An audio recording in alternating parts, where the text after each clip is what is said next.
Good evening, I'm Chlamydia Cox, and this evening I shall be probing the mysterious disappearance of the white dog turd from Glasgow's pavements. Let's go over to Hamish from our canine community for his position. Now, you of course have a first-hand concern in this, Hamish, don't you? First-hand and growing. It's been tailing off for years. It had to come to a head at some point. You know, 1 in 4 used to be white, and now there are none. It could well be the end of a species. I think it's the food. Maybe they slipped something in or out the back door when we weren't looking. The introduction of jelly definitely made some of them easier to swallow. Find dry food can stick in the throat without lubrication. Rumours have been spread about an underground organisation known internally as the Muffers. It has been said that you could be lying in bed with a muffer and still never know. I'm joined now by Iona Labrapoodle, one of the few women who was willing to admit that she was a muffer. Can you tell me exactly what it was that turned dog poos white? Grinding bones. Bones were undoubtedly the largest contributor. And is your body solely responsible for what now enters dogs? Unfortunately not, but we have taken a very firm stance to ensure that no bones of any shape or size climb aboard. I would be personally aware of any bone that slipped in. I'm positive there are no cracks for bones to enter. And the financial markets, do they play a starring role? Yes, when it's stable and things are on the up, quality improves. However, when it's going up and down irregularly, manufacturers are tempted to pad it out with synthetic meat. So, is it the opinion of the Muffers that the white poo is extinct?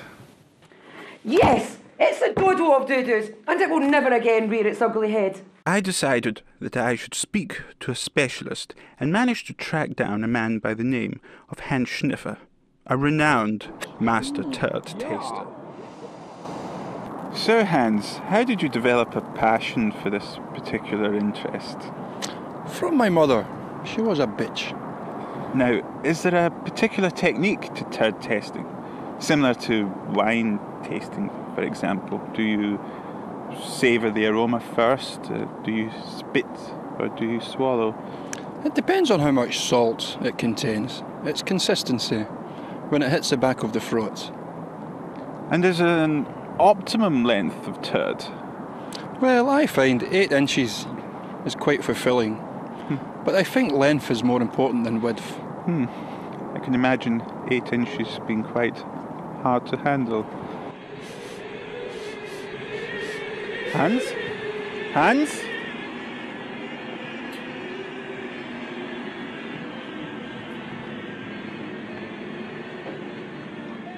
It is! There it's there! No way! I can see it with my own eyes! It's there it is!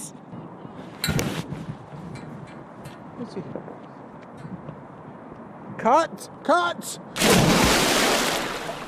I can't believe you just did that, Hans. Jumped in the river. What have you got This there? is it. The holy grail of turds. I have waited my whole entire life just to have a nibble. But they say the anticipation is half the pleasure.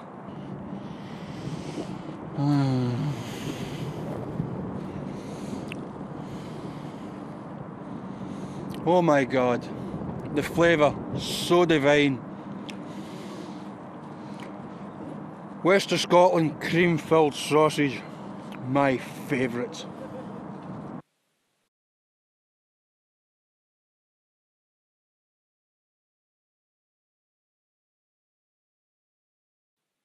Hans?